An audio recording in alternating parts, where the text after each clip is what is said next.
Kerja setan yang pertama yang diketuai oleh iblis adalah wala udillannahum, kusesatkan mereka. Sesat. Kesesatan itu datang dari setan. Setan yang menyesatkan. Jalan Allah itu lurus. Wa anna hadza sirati mustaqima. Jalanku ini lurus. Wala tattabi'us subula. Jangan kau ikut jalan-jalan yang lain. Fatafarraqa bikum an sabilih. Lalu kalian sesat, nyasar, terpecah belah dari jalan Allah. Kerja setan yang pertama, wala udillannahum, aku sesatkan hamba-hambamu itu. Setelah dia sesat, lalu bagaimana? Yang kedua, wala umanniyannahum, aku buat dia berangan-angan, berhalusinasi, merasa dia tidak sesat.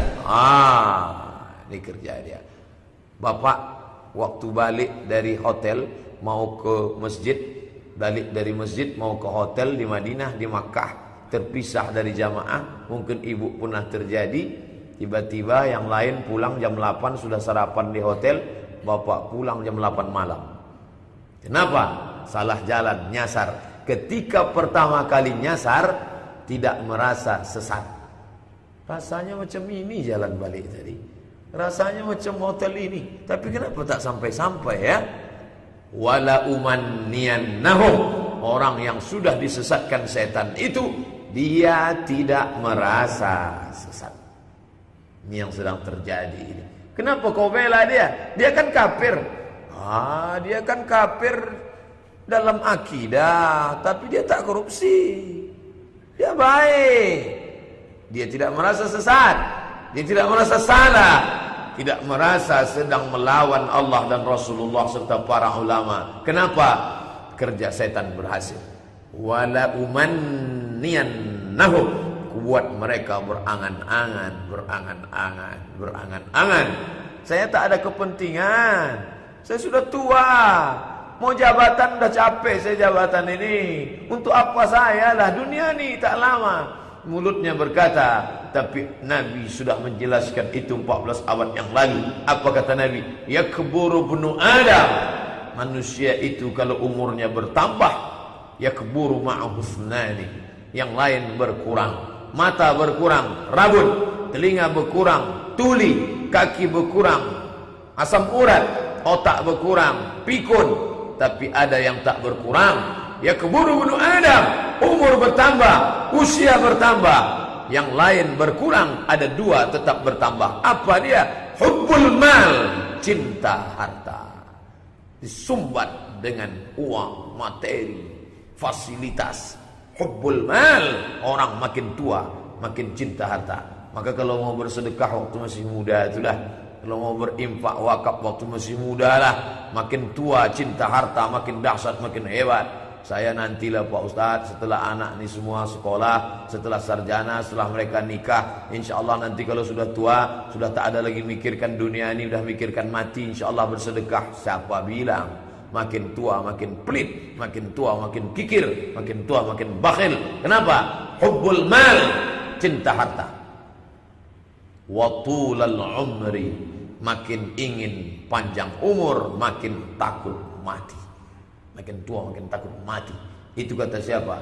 Kata Nabi Muhammad sallallahu alaihi wasallam. Jadi jangan heran, ini orang makin tua kenapa makin hebat kekafirannya? Kenapa makin dahsyat? Wala umanniyannahum, aku buat dia berangan-angan. Kau masih lama mati, kau masih. Terus. Wala udillannahum, setelah dia sesat, wala umanniyannahum, dibuat dia berangan-angan, berhalusinasi, sampai pada puncak yang ketiga. Wala amurannahum, aku perintah mereka. Aku yang mengendalikan dia. Kalau sudah diperintahnya, tunjuk kiri, tunjuk kanan, macam wayang saja lagi. Diarahkannya ke sana, dibengkokkannya ke sana, dibelokkannya ke sana. Dari mulai kata-katanya, dari mulai isi otaknya, dari mulai keputusannya, dari mulai cakap bicaranya, itu semua adalah perintah setan. Wala amurannahum, aku suruh dia. Dia sudah menjadi hamba-hambaku, tidak lagi menjadi Abdullah, tapi sudah menjadi abdus syaitan, hamba setan. Disuruh setan ke sana kemari. Wala amurannahum. Setan tidak pernah langsung menyuruh, tapi dia buat bertahap. Makanya kata Allah, sampai diulang Allah 4 kali, la tattabi'u khutuwatis syaitan. Jangan kau ikut langkah-langkah, step-step setan. Setan tak pernah mengajak berzina. Dia ajak pertama kenalan, ngobrol, nazratun, tatapan. Setelah mata melihat, fabtisamatun, smile, senyum. Setelah senyum, fasalamun, mulai ngomong. Fakalamun, salam kalam. Faliqaun, bertemu. Famau'idun, janji. Setelah janji, terjadilah apa yang terjadi. Diawali dari tatapan. Makanya kita disuruh menunduk Rabbul Basar, menundukkan pandangan. Begitu juga dengan langkah-langkah setan. Pertama, aku sesatkan dia. Setelah sesat, aku buat dia berangan-angan dan merasa diri tidak sesat. Aku tidak sesat, saya benar, saya betul. Yang lain itu. Sekarang ini banyak orang yang merasa diri tidak sesat. Saya tidak sesat, yang lain sesat. Ente sesat. Makanya zaman sekarang ini, kalau kita tidak kuat-kuat yang pancang, kalau tidak ditanamkan ke dasar laut sampai 5, 10, 7 meter ke bawah, anginnya kencang, ombaknya deras, karangnya tajam, maka kalau tak kuat, kita pula yang khawatir dikatakan orang sesat. Ente sesat? Tidak, saya tak sesat. Yang lain bilang ente sesat. Lama-lama, siapa yang sesat nih sebetulnya? Aku apa mereka? Setelah kasus menolong agama Allah 4 November makin menjadi-jadi, menggila-gila. Berapa jamaah yang mengadu ke saya langsung lewat telepon, langsung ketemu habis pengajian, SMS, WhatsApp, Twitter, Ustaz, selama ini yang mengejek agama Allah ini orang kafir, selama ini yang melecehkan agama Allah ini orang musyrik. Tapi hari ini Ustaz, kami bukan berkelahi dengan orang kafir, dengan sepupu sendiri, dengan saudara kandung sendiri. Mereka membela orang kafir, Pak Ustaz. Apa sikap kami, Pak Ustaz? Kami yang ngaji ini dikucilkan, dikatakan ekstrim. Ini kan masalah negara. Kenapa masalah-masalah ibadah, sholat kalian bawa? Kalau kami tak kuat, kami sudah hancur, Pak Ustaz. Apa maknanya?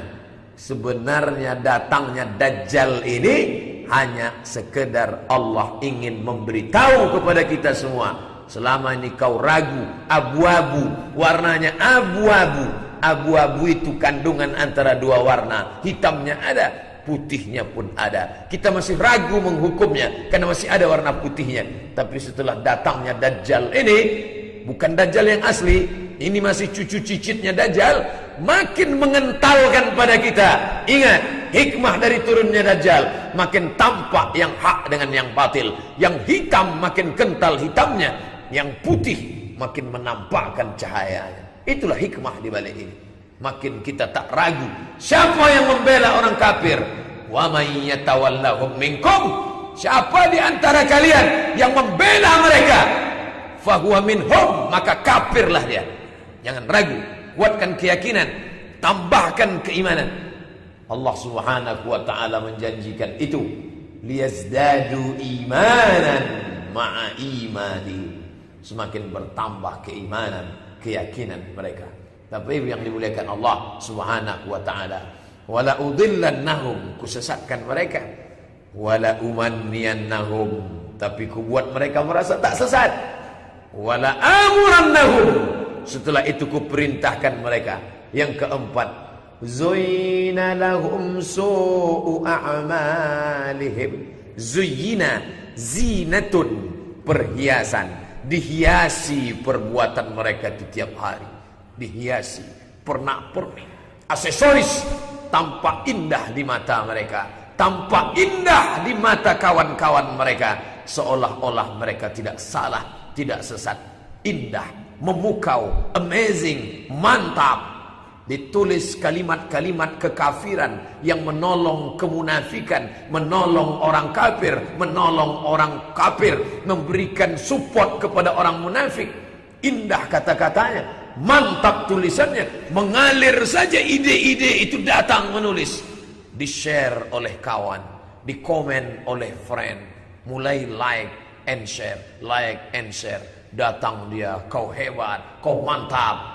Siapa yang memuji, siapa yang membumbui, siapa yang menghiasi. Langkah 4 setan, zuyyina lahum su'u a'malihim. Setan sedang menghiasi dengan perhiasan yang seindah-indahnya, tapi dia tak sadar. Apa kata Allah Subhanahu wa taala? Ta'uzzuhum, yang kelima, ta'uzzuhum azza. Arsalna syayatin, kami kirimkan setan-setan kepada siapa? Al-kafirin, kepada orang-orang yang kafir dan ingkar itu. Setelah kami kirimkan setan kepada mereka, apa perbuatan setan itu? Ta'uzzuhum azza. Setan memotivasi mereka, membuat mereka azza, sesungguh-sungguhnya. Mereka berjuang di jalan setan itu dengan perjuangan yang azza. Ta'uzzuhum azza, menghasut, mengajak, memotivasi setan-setan itu, sampai-sampai mereka tak lagi bisa dibedakan perbuatan, entah mana perbuatan mereka, entah mana perbuatan setan. Lebih semangat pula mereka daripada setan lagi. Setan itu pun sekarang sudah duduk santai. Kenapa tak kau goda lagi? Lebih hebat pula mereka dari aku lagi, kata setan. Ta'uzzuhum azza. Setan menghasut, memotivasi, memprovokasi, sampai perbuatan mereka itu sehebat-hebatnya, sedahsyat-dahsyatnya. Makanya kalau ada anak-anak muda, Pak Ustadz, saya jawab komen-komen ini sampai capek rasanya, udah 5 jam. Mereka tidak tidur-tidur, tak mengantuk, minum kopi, tak juga mengantuk, diminumnya kamput, diminumnya bir bintang, diminumnya Carlsberg, Mix-Max, vodka. Hafal juga Pak Ustadz nama-namanya itu. Iya, di Komisi Fatwa meneliti itu berapa persen alkoholnya untuk menetapkan fatwa halal. Begitulah mereka. Dari mana motivasi ini datang ya? Kenapa dia tak capek-capek ya? Kenapa dia semangat terus ya? Kita kenapa capek? Kenapa lelah? Ingat saudaraku, kalau kita yang mau masuk surga ini mengenal kata capek dan lelah, ada kata itu dalam kamus kita, kita kalah. Mengapa kita kalah dengan hamba-hamba setan? Kenapa kita kalah dengan orang-orang yang diberikan setan sebagai hukuman? Arsalna syayatin, kami kirimkan setan kepada mereka. Kenapa Allah kirimkan setan kepada mereka? Allah menghukum mereka di dunia dengan hukuman mengirimkan setan kepada mereka, sedangkan kita dikirimkan Allah malaikat menenangkan hati. Wallazi anzala sakinata, dialah yang menurunkan ketenangan fi qulubil mu'minin, ke dalam hati orang beriman. Dikirimkan Allah malaikat membisikkan ketenangan. Alla takhafu, jangan kau takut. Wala tahzanu, jangan kau sedih. Wa abshiru bil jannati allati kuntum tu'adun, berbahagialah engkau mendapatkan surga yang dijanjikan Tuhanmu. Datang bisikan itu ke dalam hati orang beriman. La takhaf, jangan kau takut. Wala tahzan, jangan kau sedih. Banyak orang heran, kenapa dia tak takut Pak Ustaz? Dia kan manusia biasa. Tak takut dia dengan gas air mata itu. Tak takut dengan polisi dan tentara itu Pak Ustaz. Takutnya sudah habis untuk Allah. Tak tersisa sedikit pun rasa takut itu dalam hatinya. Apa kata Allah? Ala, ketahuilah, inna awliya Allah, sesungguhnya wali-wali Allah, penolong-penolong agama Allah itu, la khaufun alaihim, tak ada takut sedikit pun, wala hum yahzanun, tak ada sedih pun sedikit dalam hati mereka. Makanya mereka berangkat dari rumah, dilangkahkannya kaki kanan, bismillahi tawakkaltu ala Allah, aku bertawakal atas nama Allah, la haula wala quwwata illa billah. Ternyata semua yang berangkat itu dengan atas nama Allah, dan satu-satu bercerita bukan dari mulut mereka tapi dari mulut orang lain. Ternyata apa kalimat yang mereka ucapkan sebelum berangkat? Papa pergi dulu, kalau terjadi apa-apa tolong urus keluarga ini. Semuanya berangkat siap mati untuk membela agama Allah Subhanahu wa taala. Siap mati. Selama ini sorban yang dipakainya putih. Sorban putih, sorban kesayangan untuk sholat, untuk ngaji, untuk zikir. Tapi ketika sudah dipakai sorban hijau, maka itu menunjukkan akan balik menjadi mayat karena menolong agama Allah Subhanahu wa taala. Kemana takutnya? Hilang. La khaufun alaihim wa la hum yahzanun.